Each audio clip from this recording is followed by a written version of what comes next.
Hej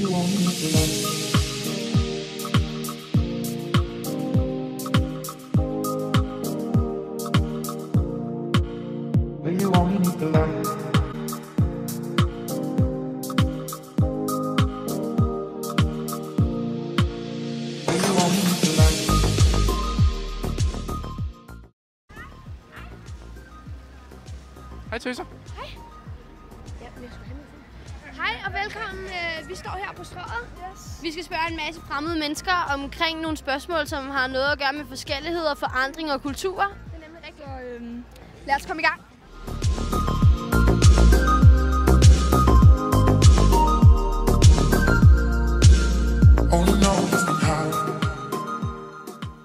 Når du er ude at rejse, bor du så meget lokalt, eller bor du meget på store hoteller og sådan noget? Lokalt. Hvad jeg kan finde på. Ja. Det billigste. Okay. Det er forskelligt. Nogle gange hoteller. Vi var på Mallorca her forleden, eller sidste sommer.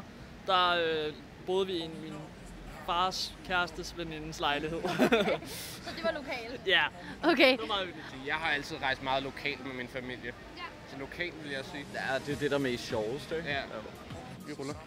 Når du er på ferie, når du er ude at rejse, bor du så sådan lokalt, eller bor du på sådan nogle store hoteller? Jeg bor både lokalt og store hoteller. Jeg bor i en landsby. Det er lidt forskelligt. Hej, Juslara. Jeg bor i sådan det der store ting. Forskelligt. Store og lokalt. Ja, hoteller. I New Zealand på en tur på 5 uger, og der boede jeg meget lokalt. Det var kun på hostels.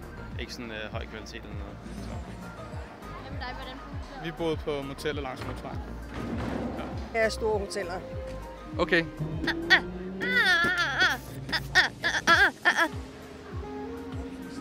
Jeg bor på hoteller, men jeg går meget ud og se forskellige ting, altså kulturelle ting. Det er sådan lidt forskelligt, kommer an på, hvor man er. Okay. Altså, det kommer meget an på, hvordan jeg rejser. Da jeg var lille, så mine forældre havde ikke så mange penge, da jeg var helt lille, så ville vi køre for eksempel til Frankrig, og så ville vi faktisk bare bo i bilen, og så havde vi sådan en stor bil, og så min lillebror han lå og sov på hattehylden og sådan noget, og så ville vi bare holde ind på parkeringspladser og sove om natten, og så ville vi lave noget i løbet af dagen. Okay. Men typisk så synes jeg, det er hyggeligt at bo lokalt, så man ligesom kan mærke stemningen og sådan, hvad der er. Men man skal også passe på, fordi ellers så bliver der for turistet i lokalsamfundet, ikke? Ja, okay. Sometimes I stay in hotels and sometimes I stay with my family. Når du er på ferie, bor du så på store hoteller, eller bor du lokalt? Og når du så spiser du så lokal mad, eller tager du noget, du kender hjemmefra? Så til maden, der gør det altid lokalt. Bolig, det er lidt forskelligt. Okay. Bo så lokalt som muligt, så man lever sig ind i tingene. Ja, okay. Og kan du fortælle om en personlig oplevelse, hvor du har følt dig uforstående over for en anden kultur? Uforstående? Ja, hvor du har undret dig over et eller andet. Jeg undrer mig sjældent over tingene. Der er mange forskellige ting, ja, men ikke at undre sig. Det har jeg faktisk, altså, fordi der er nogen, der synes, det er meget fornemt at bøvse og skide og krutte, og det synes jeg ikke. Nej. Men det er jo lidt, det er jo så deres opdragelse, så gør man der. Ja. Hvis man er luftig i maven, så viser man, det gør vi andre ikke. Det har de gjort i et land, du har været henne, eller hvad? Så gjorde de det bare ved bordet, når de spiste? Ja, gik bare rundt og gjorde det. Spyttet og snortet. Og det bruger jeg mig ikke om. Jeg synes ikke, det Det gjorde nok dengang tilbage i 2005, da jeg var i Kina, hvor vi sad på en restaurant, og så lige pludselig så jeg på det der klamme menukort, der man kan få hund. Og det kunne jeg slet ikke forstå. Det var totalt mærkeligt, og jeg var lige ved at kaste op. Det var simpelthen bare ikke rart. Jamen altså for eksempel, jeg var i Asien sidste år, og den måde, som de lever på, den måde, som de gør tingene på, for eksempel med, hvordan skal jeg komme med et eksempel?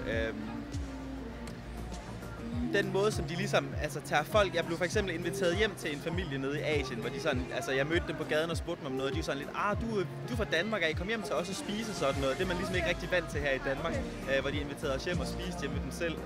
Så det var lidt anderledes, og så lidt grænseoverskridende, men super fed oplevelse.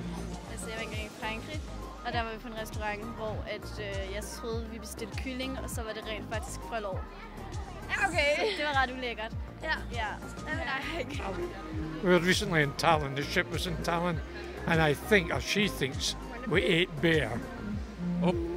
Jamen, det er jo sådan generelt, hvordan de muslimske lande, hvor vi nok ligesom ikke er ens i forhold til sådan noget med dyrevelfærd blandt andet, og i Grækenland og Tyrkiet, og sådan forskelsbehandler dyr, hvor vi ikke er vant til det, i hvert fald i den vestlige verden.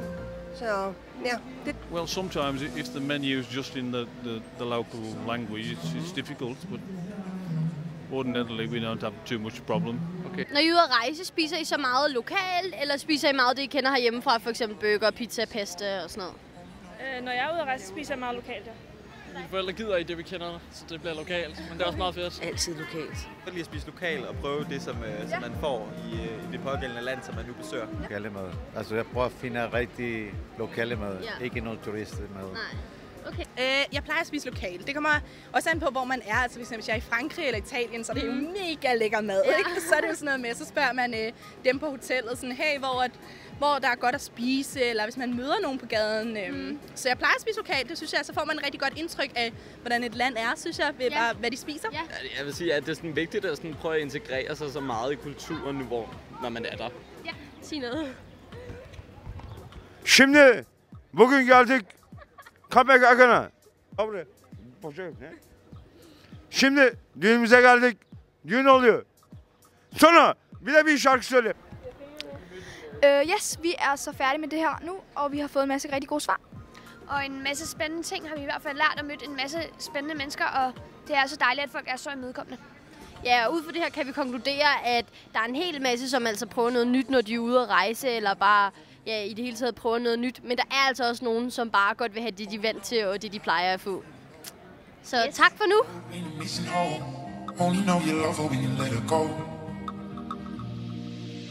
Where you only need the light when it's going low. Only miss the sun when it starts to snow. Only know you love her when you let her go. Only know you've been high when you're feeling low. Only hate the road when you're missing home. Only know you love her when you let her go.